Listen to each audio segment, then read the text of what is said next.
আসসালামু আলাইকুম। বাংলাদেশ এবং আয়ারল্যান্ডের মধ্যকার দ্বিতীয় টেস্টে বন্ধুরা বাংলাদেশ কিন্তু চালকের আসনে বসে আছে।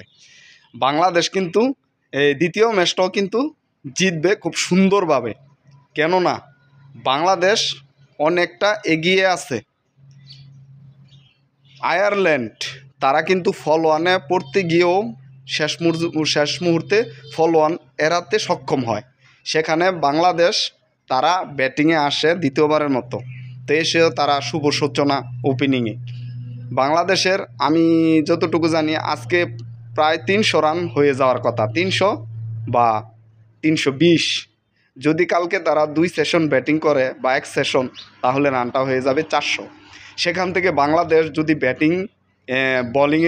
ব্যাটিংয়ে ছেড়ে দিয়ে বোলিংয়ে নামে, তাহলে কিন্তু বন্ধুরা বাংলাদেশ খুব ভালোভাবে ম্যাচটা জিতে যাবে। আর বাংলাদেশের যে তরুণ বোলার হাসান মুরাদ, সে কিন্তু অসাধারণ। তাকে প্রপারই কয়েকটা ম্যাচের সুযোগ দিতে হবে, তার কথা না বললে নয়। তাইজুল ইসলাম অভিজ্ঞ বোলার, সে অনেকগুলা টেস্ট খেলে, তার উইকেটও মনে হয় 200-250-300 মতো। সে কিন্তু ভালো একজন অভিজ্ঞ একজন স্পিন বোলার। আর প্রথমবারের মতো কিন্তু এবাদত ভালোই সুযোগটা পেয়েছে, মোটামুটি ভালো একটু ব্যাটিং করছে, তো বোলিংও কিন্তু ভালো। আর হলো গিয়া খালেদ আহমেদ, সেও কিন্তু খারাপ না, দুইটা উইকেট পাইছে। সর্বশেষ যে কথাটা বলতে চাই, বাংলাদেশ চালকের আসনে বসে আছে। বাংলাদেশ ম্যাচটা খুব ভালোভাবে জিতবে, আর বাংলাদেশ দলকে শুভেচ্ছা ও অভিনন্দন। তবে বন্ধুরা, যে ভার্জিন এশিয়া কাপ সেমিফাইনাল, সেই খেলাটা কিন্তু চলতেছে, আপনারা লাইভ দেখলেও দেখতে পারবেন।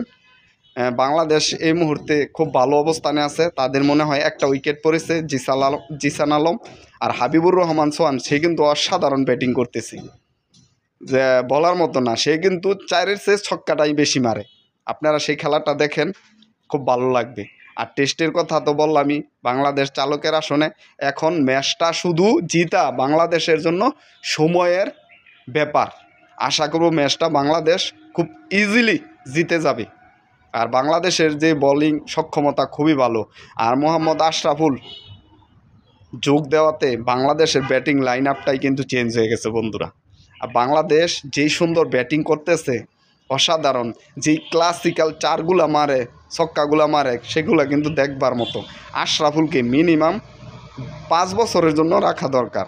আর আমি বরাবরই বলি, আমাদের এই মুহূর্তে কিন্তু বোলিং এই শেন টডের সাথে কিন্তু মাশরাফি বিন মুর্তজাকেও চাই আমি ব্যক্তিগতভাবে। আপনারা আওয়াজ তুলুন এবং মাশরাফি মুর্তজাকেও এখানে নিয়ে আসুন, তাহলে বাংলাদেশের খেলাটা আরও ভালো হবে। বাংলাদেশ ঠিক 27 বিশ্বকাপের সেমিফাইনাল খেলবে। ভালো থাকবেন সবাই।